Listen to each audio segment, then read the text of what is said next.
자, 오늘 주님께서 주시는 말씀은 룻기 1장 6절에서 18절.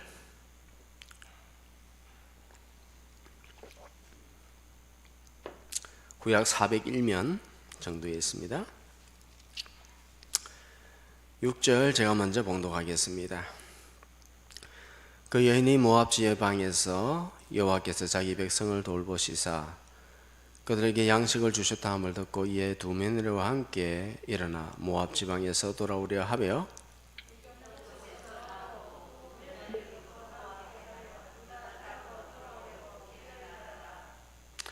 나오미가 두 며느리에게 이르되 너희는 각기 너희 어머니 집으로 돌아가라.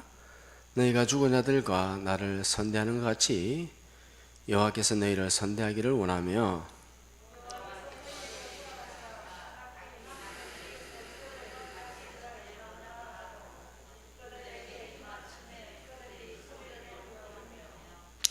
나오미에게 이르되 아니니이다. 우리는 어머니와 함께 어머니 백성에게로 돌아가겠나이다 하는지라.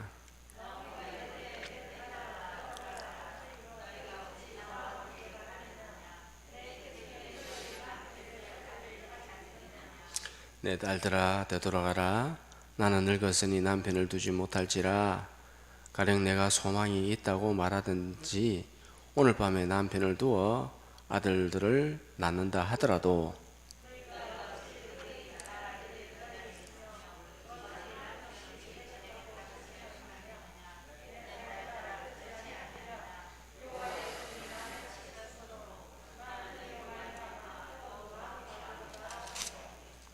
그들이 소리를 높여 다시 울더니 오르바는 그의 시어머니에게로 입맞추되 룻은 그를 붙쫓았더라.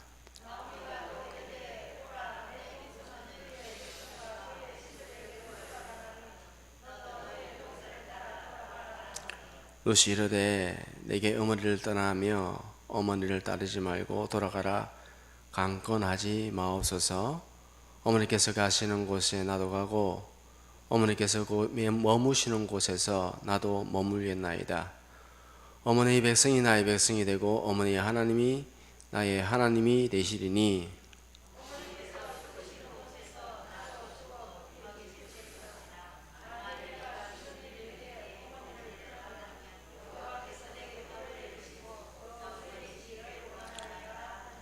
다같이 나오미가 룻이 자기와 함께 가기를 굳게 결심함을 보고 그에게 말하기를 거치니라. 아멘. 예, 오늘은 설날입니다. 구정입니다. 모든 사람은 본향을 사모하는 마음이 있습니다. 영원을 사모하는 마음이 있습니다. 왜 그러냐? 하나님께서 사람을 지으실 때에 그 마음 가운데 본향을 사모하는 영원을 사모하는 마음을 두셨기 때문입니다. 전도서 3장 11절에 사람들에게는 영원을 사모하는 마음을 주셨느니라 라고 주님께서 우리에게 그렇게 밝히 말씀하고 있습니다. 그래서 사람들은 영원을 사모하는 마음, 영원한 본향을 사모하는 마음, 즉 하나님 품을 그리워하는 마음이 자연스럽게 있습니다. 이것을 사회학적 언어로 무엇이라 하냐 하면은 쉽게 말해서 그냥 종교성이다 라고 그렇게 말합니다. 오늘 본문은 영혼의 본향을 사모하는 것이 얼마나 중요한지에 대해서 간단히 말씀을 살펴보도록 하겠습니다. 본문의 배경이 되는 것은 어떤 시대냐 하면 사사시대입니다. 1장 1절에 보면은 사사들이 치리하던 때에 그 땅에 흉년이 드니라 라고 그렇게 말씀하고 있습니다. 즉 사사들이 치리하였다. 사사시대입니다. 이 사사시대의 특징이 무엇이냐 하면은 사사기 17장 6절에 이렇게 기록하고 있는데요. 다 같이 봉독하도록 하겠습니다. 시작. 그때에는 이스라엘의 왕이 없었으므로 사람마다 자기 소견에 옳은 대로 행하였더라. 아멘. 사사시대의 가장 큰 특징이 무엇이냐 하면 왕이 없습니다. 왕이 없어. 왕이 없는 것이 아니라 다른 말로 쉽게 말하면, 정확하게 말을 하면은 하나님을 왕으로 두기 싫어했다라는 것입니다. 하나님을 왕으로 두기 싫어하니까는 자기 소견대로, 자기 의견대로 말씀을 따라 사는 것이 아니라 자기 생각대로, 자기 이익을 쫓아, 정욕을 쫓아, 세상의 즐거움과 쾌락을 쫓아서 그렇게 살아가더라라는 것입니다. 그렇게 살면 어떻게 되나요? 그렇게 자기 소견대로 살면, 자기 기분과 정욕대로 살면 결국에는 하나님의 징계가 있습니다. 그래서 나타난 현상이 무엇이냐? 베들레헴에 큰 흉년이 들었더라라는 것입니다. 자, 베들레헴은 떡집입니다. 떡집. 가장 이스라엘에서 풍성한 곳이 베들레헴인데, 이 베들레헴조차 흉년이 들었다는 것은 이스라엘의 온 땅에 흉년이 들었다라는 그런 의미를 가지고 있습니다. 그러면 왜 흉년이 들었느냐? 이게 중요하죠. 왜 인생에 흉년이 들고 기근이 들고 먹고 살기 힘들어지고 팍팍해지고 경제적으로 나락이 생기고 왜 이런 일들이 생기느냐? 하나님을 왕으로 두기 싫어하고 자기 소견대로 살기 때문에, 자기의 육신의 정욕, 안목의 정욕, 이생의 자랑, 이렇게 육신의 정욕대로 살기 때문에 하나님께서 징계하시고 그로 말미암아 기근을 당하게 되더라라는 것입니다. 이런 일들은 이스라엘 역사 중에 상당히 많았습니다. 사실 번번이 빈번하게 일어났던 일들입니다. 그럼에도 불구하고 그들이 계속 깨닫지 못하고 죄를 범함으로 결국에는 하나님의 그런 징계를 받게 되어지더라라는 것이죠. 오늘도 마찬가지예요. 요즘에도 마찬가지입니다. 지금 전 세계에 흉년이 들었다는 소문이 듭니다. 경제적으로. 그리고 올해 마지막에는 실제로 또 농사가 안 될 것이다 라는 그런 말들을 하기도 합니다. 여러분들 잘 생각해야 돼요. 이유가 무엇일까? 이유가 뭐라고요? 성경에는 다 답이 있습니다. 하나님을 왕으로 두기 싫어하고 자기 소견대로, 정욕대로, 기분대로, 감정대로, 자기 뜻대로 세상의 즐거움과 쾌락을 위해서 살기 때문에 하나님께서 징계하시는 것입니다. 역사 중에도 그렇고요. 자, 하나님을 왕으로 두기 싫어합니다.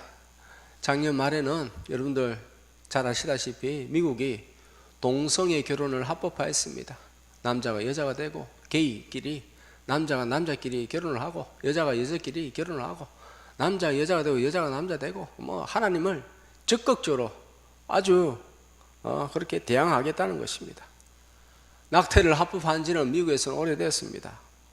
그렇지만 전 유나이티드 전체적으로 합법화된 것이 또 작년에 그렇게 합법화되어졌습니다. 미국에 왜 이런 일이 생길까? 왜 이런 일이 생길까요? 답은 간단합니다. 교회가 잠들었습니다. 잠들었기 때문에. 다음 주에는 잠들어 있는 요나에 대해서 할 건데요. 잠들면 이런 일이 생깁니다. 태풍이 일어나고요.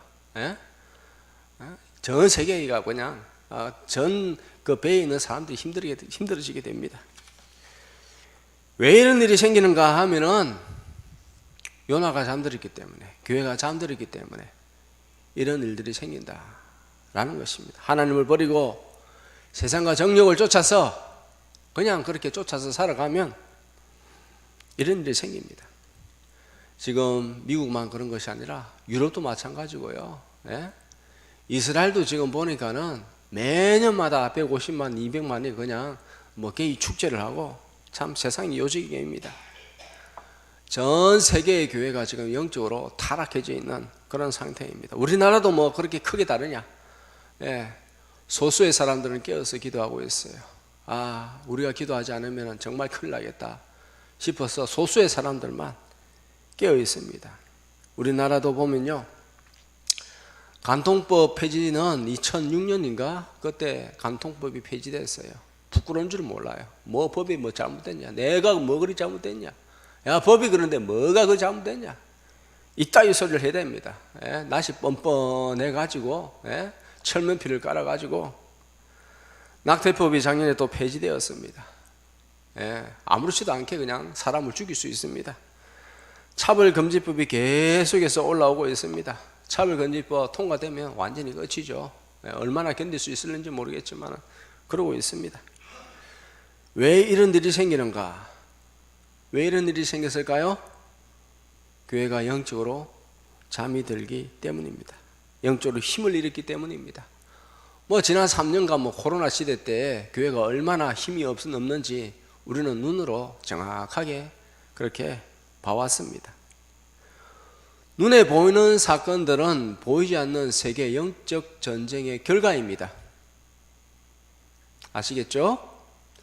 지금 일어나는 사건들 모든 것들은요, 눈에 보이지 않는 영적 전쟁의 결과물들이다. 보이는 것은 보이지 않는 것들의 결과물들이다 라는 것입니다. 교회가 깨어 있으면 세상이 평안합니다. 대신에 교회가 잠들어 있으면 세상이 요동이 치고 파도가 치고 기근과 흉년이 일어나게 되어 있습니다. 기근에서 하루속히 최대한 빨리 벗어나는 것은 무엇이냐? 어떻게 되냐면 먹을 것을 쫓아가는 것이 아니라 하나님을 찾아야 됩니다. 오늘 본문에 흉년이 드니까는 엘리멜렉이라는 이 사람이 가족을 데리고 아무런 미련도 없이 베들레헴, 영적 고향이요 육적인 고향인 이 베들레헴을 떠나게 됩니다. 육신의 문제, 먹을 것을 이 문제를 처리하기 위해서 그렇게 하나님을 떠나고 먹을 것을 찾아 떠납니다. 이방 나라로, 하나님을 섬기지 않는 나라로 그렇게 떠나는 모습을 볼 수 있는데요, 이것은 단순한 이사가 아닙니다. 오늘날로 쉽게 말하면 교회가 없는 곳으로, 저리 수두룩한 곳으로 그렇게 이사를 합니다.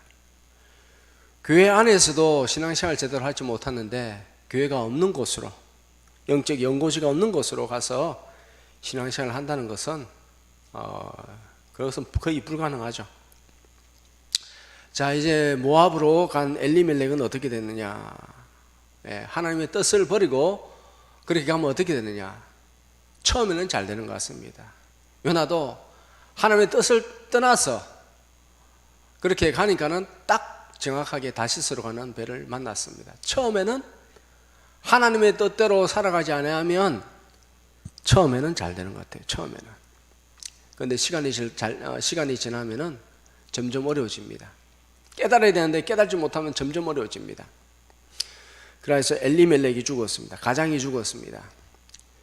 엘리멜렉, 엘리 하나님이고 멜렉 왕이다. 엘리멜렉이라는 것은 하나님은 나의 왕이다 라는 그런 의미를 가지고 있지만은 하나님을 왕으로 섬기지 않고 자기 소견에 옳은 대로, 자기 뜻대로, 정욕대로 살았습니다. 하나님을 거부하고 자기의 소견에 옳은 대로 그렇게 살다가 죽었습니다. 명목상의 성도라는 것이죠. 이름만 성도고 성도다운 모습이 전혀 없습니다. 거기서 끝나는 것이 아닙니다. 빨리 깨달아야 되는데 깨달지 못하니까 어떻게 됐느냐? 그 후에 두 아들이 또 사망하게 됩니다. 결국에는 세 가부만 남게 되었습니다. 나오미가 늦게 깨달았어요. 늦게 깨달았다. 남편을 잃고 두 아들을 잃고 나서야 깨달았다 라는 것이죠. 안타깝게도. 그래도 깨닫는 게 중요합니다. 깨달아야 살아납니다. 13절 하반절에 보면은 여호와의 손이 나를 치셨으므로, 여호와의 손이 나를 쳤다는 거예요. 왜 이런 현상이 일어났느냐? 여호와의 손이 나를 치심으로 이렇게 세 남자가 죽고 말았고 세 가부만 남게 되었구나. 애석하게도 늦게 깨달았습니다. 좀 빨리 깨달았더라면 좋았을 건데, 엘리멜렉이 죽기 전에도 여러 가지 사인이 있었을 거예요. 그러나 잠들어 있는 영혼은 그 사인이 안 보입니다. 그 사인을 알 수가 없어요. 너무나 깊이 잠들은 나머지 엘리멜렉이 죽어도 깨달지 못하고 두 아들이 죽기까지 깨달지 못하고, 빨리 깨달을수록 행복하고 형통하게 살 수가 있습니다. 마음이 가난하고 애통하고 하나님만을 의지하고 엘리멜렉이 나의 하나님이라고, 그렇게 주님만이 나의 하나님이다, 왕이다라고 그렇게 해야만이 살아남을 수가 있습니다. 깨닫지 못하는 자는 뭐와 같다고요? 멸망하는 뭐와 같다? 멸망하는 짐승과 같다. 지혜로운 사람은요, 말씀을 듣고 순종합니다. 왜 그러냐? 말씀의 연단을 받았기 때문에, 아, 내가 말씀에 순종하지 않으면은 더 큰 어려움을 당하겠구나라는 것을 경험했어요. 그죠? 우리 충분히 많이 경험했죠. 그죠? 그럼에도 불구하고 참 또 삐끗삐끗하는 경우가 있습니다. 그럴 때마다 다시 한번 우리가 기도할 때에 성령님께서 우리에게 깨닫게 해주십니다. 아, 삐끗한 거 빨리빨리 바로 잡아야 됩니다. 예. 삐끗할 때마다 바로 잡아야 됩니다. 말씀을 딱 들을 때에, 아, 그렇구나. 기도할 때에, 아, 이것이 뭔가 잘못됐구나. 빨리빨리 깨달아야 돼요. 그리고 제자리로 들어오면 안전하게 주님이 주시는 평강으로 살 수가 있습니다. 자, 우리는 충분히 경험했어요. 이제는 정말 하나님만 의지하고 바른 길로 가도록 그렇게 붙들고 살아야 됩니다. 자, 그 다음 지혜로운 사람은 어떤 사람이냐 하면, 아직 말씀을 많이 경험해보지 못해가지고 어려움 당할 때에 깨닫는 사람입니다. 어려움 당할 때에 깨닫는 사람. 짐승은 한 번 걸린 올무에 덫에는 다시 걸리지 않습니다. 그런데 짐승보다 못한 사람, 깨닫지 못하는 사람은요, 걸린 데에 넘어지고 엎어진 데 또 엎어지고 계속해서 반복하는 죄를 범하게 되어집니다. 예를 들어서 술만 먹으면은 자기가 개가 된다는 걸 알고 있습니다. 아, 술 안 먹어야지, 담배 안 피워야지. 그런데 계속해서 주초를 갖다가 해결하지 못합니다. 왜 그러냐? 이 단순히 의지의 문제가 아니에요. 사탄이 그 영혼을 잡고 있기 때문입니다. 영적인 문제입니다. 우리에게 일어나는 모든 것들이 다 영적인 일이에요. 마귀는 계속 유혹하고 사람은 쉽게 유혹을 당합니다. 우리는 예수님의 이름으로 이 권세를 끊어내버려야 됩니다. 오래된 죄의 습관, 잘못된 말들, 언어의 습관들, 원망, 불평하는 그런 습관들, 뭐 잘 안 되면 아유 정말 이런 습관들, 원망하고 불평하고 짜증내고 소리 높이고 이런 죄의 어리숙한 습관들을 잘라내야 됩니다. 뭐가 잘못된지 몰라요. 영적으로 깨어있지 못한 사람 뭐가 잘못된지 몰라요. 기분 나쁘면 그냥 원망하고 불평하고 소리 높이고 막 짜증내고, 그게 뭐 잘못됐다는 생각이 안 들어요. 왜? 영적으로 잠들어 있기 때문입니다. 이런 오랜 죄의 습관들, 나를 보면서 말씀을 통해서 나를 비추어 볼 때에 무엇이 잘못됐는지 분명히 깨달아야 돼요. 그리고 그걸 잘라내야 돼요. 잘못된 생각의 틀들, 오랫동안 살아오면서 잘못된 생각의 틀들, 그걸 잘라내야 된다니까요. 다른 사람들이 그렇게 산다고 그렇게 살면 안 됩니다. 자, 세 번째로 가장 어리숙한 인간이 어떤 인간이냐? 참 이거는 뭐 답이 없어요. 어려움을 당해도 전혀 깨닫지 못합니다. 어려움을 당해도요. 제가 국민학교 시절에 낚시를 좀 좋아했던 그런 때가 있었습니다. 낚시를 좋아했어요. 작은 것을 이렇게 풀어줍니다. 작은 거 먹을 것도 없고 그냥 풀어주죠.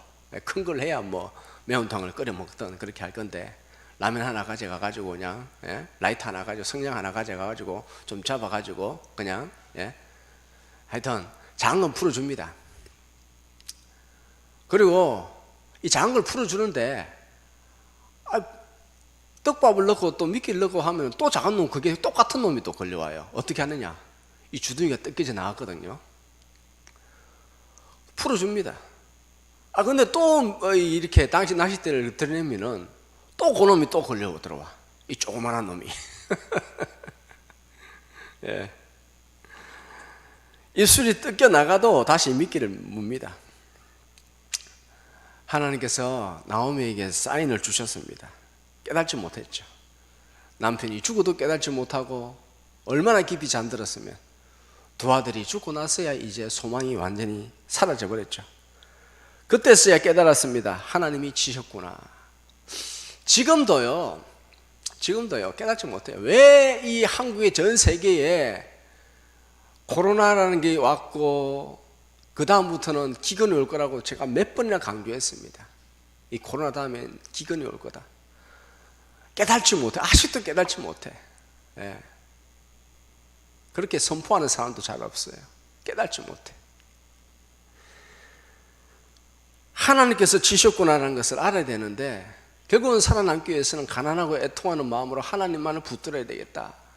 하나님 좀 살려달라고 이렇게 붙들어야 되는데 아직도 못 깨달아요. 왜 이런 일이 생겼는지 별로 생각하지 않습니다. 살기 위해서 하나님께로 돌아가는 것입니다. 이 나오미가 살기 위해서 하나님께로 돌아간 것 같이 우리도 하나님을 정말 부르짖어야 됩니다.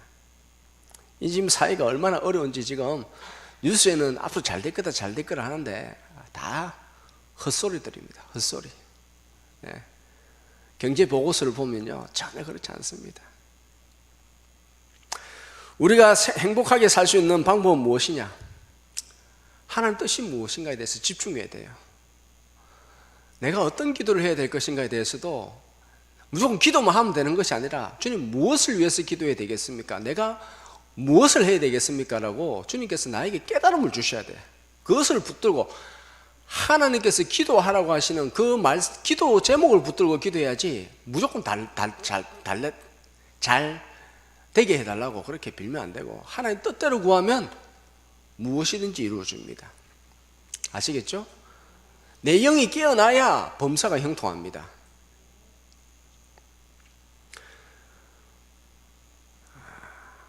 만약 순종하면서 사는데도 문제가 해결되지 않으면 어떻게 되는가? 정말 하나님께 순종하려고 내가 발부둥 치고 사는데 하나님께서 왜 나에게 복을 주지 않느냐라고 그렇게 하면 어떻게 되는가? 어떻게 될까요? 그때는 하나님께 따져야죠. 하나님 내가 뭐 잘못했습니까? 히스기야가 그랬잖아요. 자기가 죽을 병에 걸렸다는 거예요. 하나님 내가 얼마나 하나님 위해서 그렇게 기도하고 간구했는지 주님께서 내가 하나님 앞에 선한 일을 행한 것을 기억하여 주시옵시고 나 좀 살려달라고. 내가 얼마나 선한 일을 했습니까? 라고 그렇게 하니까 하나님께서 기도하니까 말이 되잖아요. 말도 안 되는 기도를 하고 있어요. 자기는 하나님 뜻도 행하지도 않는데 막 무조건 복을 달라고 때를 쓰면 안 돼요. 히스기야가 정당하게 기도했습니다. 하나님 뜻대로 그렇게 살았고 하나님 보시기에 선한 일을 했는데도 내가 죽을 병에 걸렸습니다 하면서 하나님께 긍휼을 구했습니다. 그럴 때 하나님께서 응답하셨죠. 15년을 더 살게 해주겠다. 자, 하나님 뜻대로 살도록 하는데 우리가 어려움 당하면은 하나님의 약속을 붙들고 하나님께 따져야 됩니다. 따져야 됩니다. 말씀을 펼쳐놓고 손가락을 짚어가면서 하나님이 애써해 주십시오. 내 인생, 내 찌질한 인생 하나님 영적으로도 육적으로도 업그레이드 해달라고 주님 앞에 따지고 그렇게 하나님 앞에 간절하게 정말 그때는 정말 더 간절하게 주님 앞에 구할 때에 히스기야가 벽을 보면서 기도하고 하나님만을 벽을 보고 왜 기도하느냐? 쉽게 말해서 이것을 벽기도라고 하는데 하나님만을 의지하겠다. 다른 사람 안 보겠다는 거예요. 하나님만 의지하겠다는 겁니다. 그렇게 할 때에 하나님께서 반드시 약속을 이루어 주십니다. 왜냐? 하나님의 약속에 하나님이 얽매이기 때문입니다. 자기가 말한 것에 대해서 하나님은 신실하시기 때문에 하나님 신실합니다. 약속하신 것을 반드시 지킵니다. 내가 하나님의 뜻대로 그렇게 살아가는데 왜 나에게 복을 주지 않습니까? 왜 내가 이렇게 힘듭니까? 물론 욕심에 너무 지나쳐서 자족하지 못하는 욕심 때문에 그런 것이 아니라면은 하나님께 따지면서 그렇게 기도해야 됩니다. 예를 들어서 신명기 28장 2절 6절 다 같이 봉독하겠습니다. 시작. 내가 내 하나님 여호와의 말씀을 충종하면 이 모든 복이 내게 임하느니 성읍에서도 복을 받고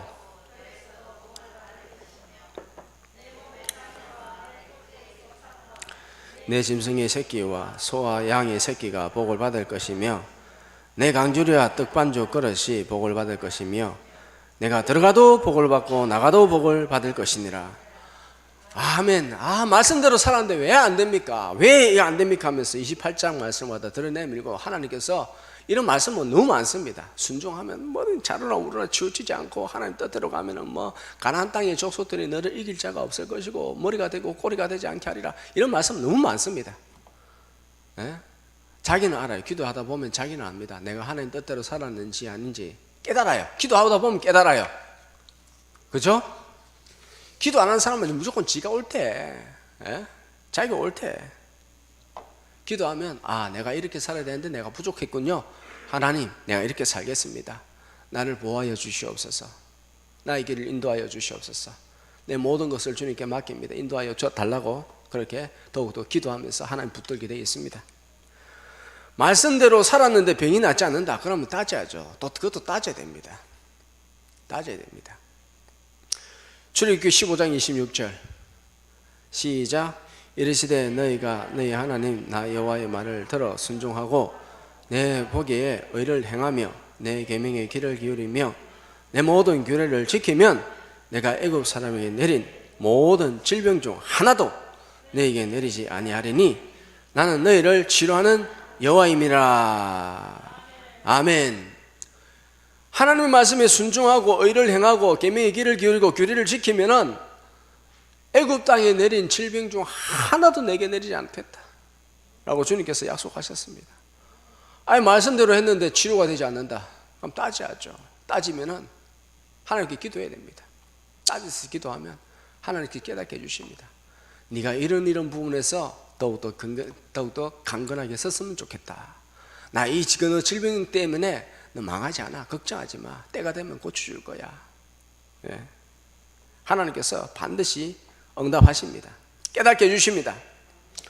어떤 사람은 회개의 의미로, 어떤 사람은 믿음의 속성 가정의 그런 의미로,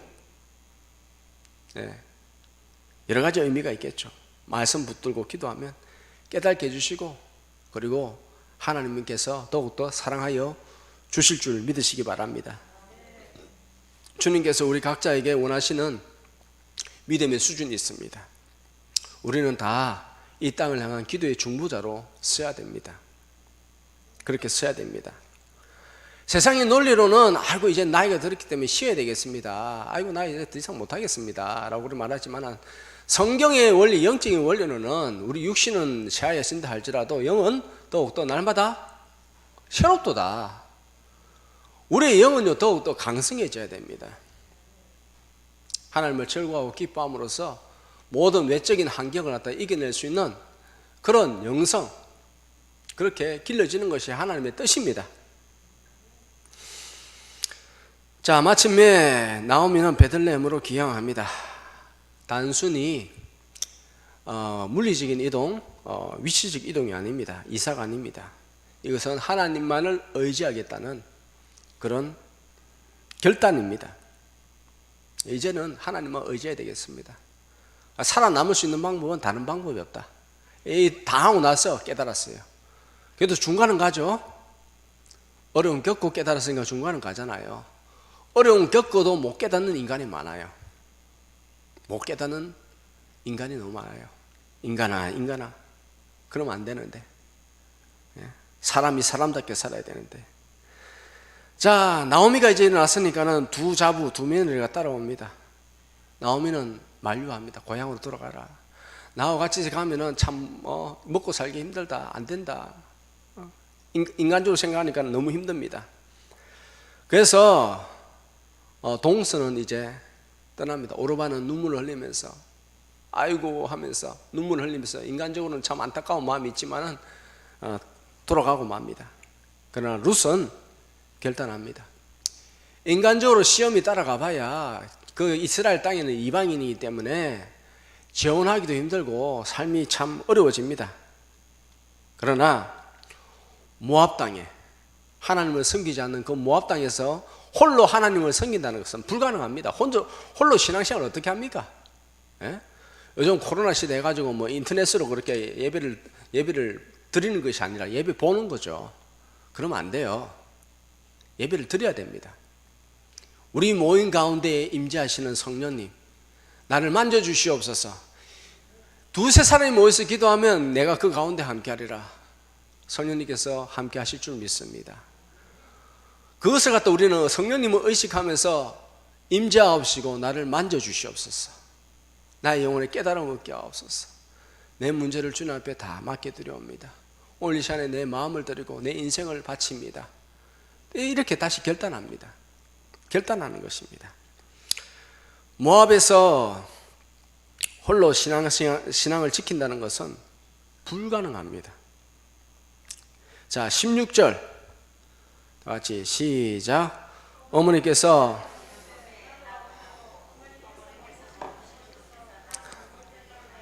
어머니의 백성이 나의 백성이 되고 어머니 하나님이 나의 하나님이 되시리니. 아멘. 룻은 인간적인 생각을 포기했습니다. 하나님만을 섬기기로 결단했습니다. 결단했어요. 그러니까는 룻에게 무슨 일이 일어났느냐, 어떤 일이 생겼느냐. 처음에는 좀 힘들었어요. 하나님의 방법대로 하면 처음에는 힘들어요. 결단하기도 힘들고 결단하고 나서 하나님께서 또 달아보세요. 시험하십니다. 한 달이 됐든 두 달이 됐든 시험해 보십니다. 물론 긴 경우도 있고요. 좀 살만한 경우는, 여유가 있는 경우는 좀 더 길게 더 달아보시기도 하시고, 하여튼 하나님께서는 유심히 우리를 감찰하시고 우리의 행동과 우리의 생각을 다 감찰하시고 행동을 달아보십니다. 아멘. 우리가 어떻게 행하는지 하나님께서 달아보세요. 이렇게 무게를 달아보세요.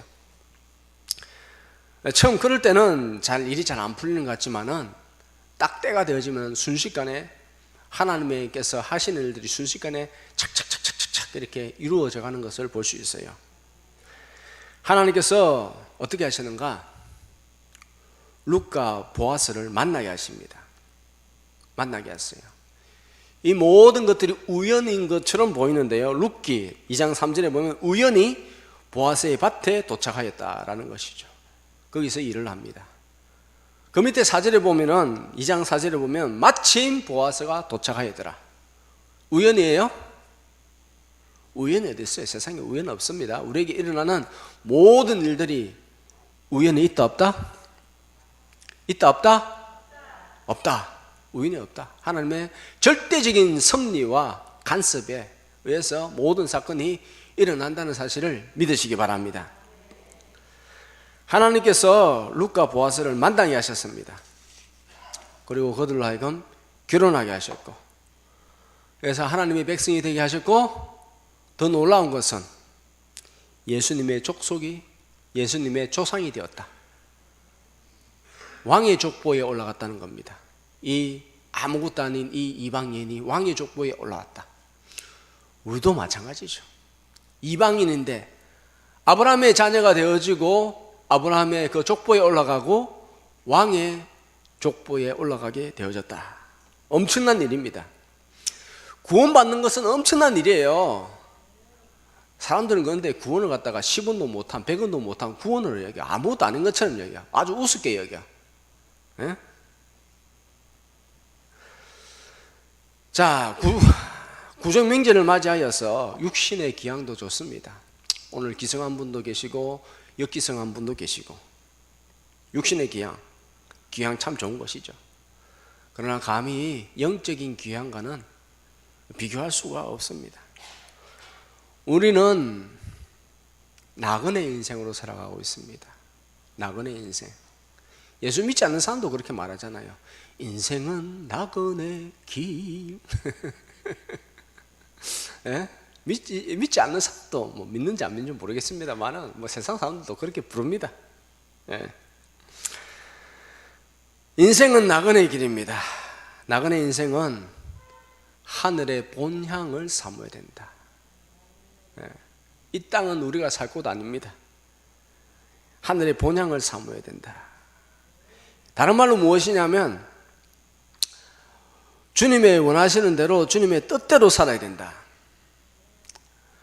세상에 자기 육신의 정욕대로 자기 원하는 대로 기분 좋은 대로 감정이 좋은 대로 뭐 세상의 즐거움과 쾌락대로 살면서 하늘 본향을 사모하고 산다는 것은 말도 안 되는 소리입니다. 어불성설입니다.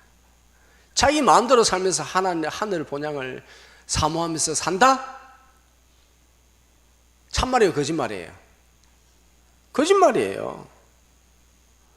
자기 원대로 살면서 무슨 하늘 본향을 바라보면서 산다고? 교회 나오지도 않으면서 믿음이 좋다고 생각하는 사람들 많아요. 소위 가나안 성도. 가나안 성도가 어떤 사람들이죠? 가나안을 거꾸로 하면 뭐죠? 가나안. 거꾸로 하면 안 나가. 코로나 시대 전에도 안 나가 성도, 가나안 성도가 많았는데 코로나 때문에 가나안 성도가 많아졌어요. 더 많아졌어요. 이 가나안 성도들이 어떤 생각을 가지고 사는지 아세요? 물어보면 자기 신앙이 좋은 줄 알아요. 알았어요? 몰랐어요? 여러분 잘 모르죠? 가나안 성도들 인터뷰하면요, 설문조사하면 자기가 믿음이 좋은 줄 알아요. 구원받은 줄로. 내 구원은 든든하다고. 예? 스스로 막 구원이지 아주 구원에 있어서는 끄떡없다고 그렇게 생각합니다. 간단히 말해서 구원파 이단이에요. 구원파 이단. 우리 장로교 안에도요, 우리 대한예수교 장로의 합동처, 여기가 가장 보수적이라고 할 수 있거든요. 보수적인데 이 보수적인 거 안에도 구원파 이단이 굉장히 많습니다. 구원파 이단이 뭐예요? 뭐죠? 내가 한번 영접 기도했기 때문에 나는 구원받았다는 거예요. 예? 물론 구원에는 과거 시제도 있습니다만은 내가 더욱더 예수 그리스도를 닮아가려고 예수님을 쫓아가야 됩니다. 구원의 현재 시제가 있어요. 내가 이미 구원을 얻었지만 아직 구원이 완성된 것이 아니라는 것입니다. 구원파 이단은요, 주여 주여라고 하지만 주님의 뜻 원치 않습니다. 주님의 뜻대로 살기를 원치 않습니다. 말씀에 순종하지 않습니다. 한번 영접 기도했으면 그걸로 땡이지 그 뒤로 물으냐. 예, 한번 영접 기도했으면 끝났다는 것입니다. 말씀은 그렇지 않거든요. 여기에 대해서는 굉장히 제가 말씀을 많이 드렸기 때문에 우리 성도님들은 잘 이해하고 있습니다만은, 예, 다른 교회 성도들은 보면은 아직도 희한해요. 이렇게 설교를 하면 이단이래요. 이단. 왜? 자기가 제대로 못 사니까는. 참 답답하죠. 자, 우리는 영원한 본향을 사모하며 살아야 됩니다. 영원한 본향. 즉 주님의 뜻대로 살아야 된다. 주님의 뜻대로 살면은 하나님께서 다 지켜주십니다. 우리 영혼이 강성하면 우리의 모든 삶도 주님께서 지켜주십니다. 한 분도 예외 없이 본향을 사모하며 주님과 함께 동행하며 본향에 입성하는 그런 거룩한 성도로 사시기를 주님의 이름으로 축복합니다. 기도하겠습니다. 하나님 아버지, 다시 돌아오게 하시는 하나님이라는 것을 볼 수 있습니다. 주님, 이제 2023년부터 하나님께서 이 땅에 여러 가지 사건들이 일어나게 하심으로써 믿는 자들이 깨어나고 돌아오게 하는 하나님의 놀라운 역사가 일어날 줄 믿습니다. 이런 때에 많은 어려움이 있겠지만 우리 성도들은 이 일을 미리 말씀을 통해서 들었고 이제는 이 땅을 위해서 중보해야 될 그런 시기가 되었습니다. 우리로 하여금 이 땅을 위해서 기도하는 기도의 파수꾼으로, 기도의 중보자로 살게 하여 주시옵시고, 그럴 때 우리가 주님 안에서 먼저 안전하게 보호를 받고, 그리고 모든 것이 다 임무를 잘 수행하고 성실하게 잘 마치면 더 큰 복을 허락하여 주실 줄 믿습니다.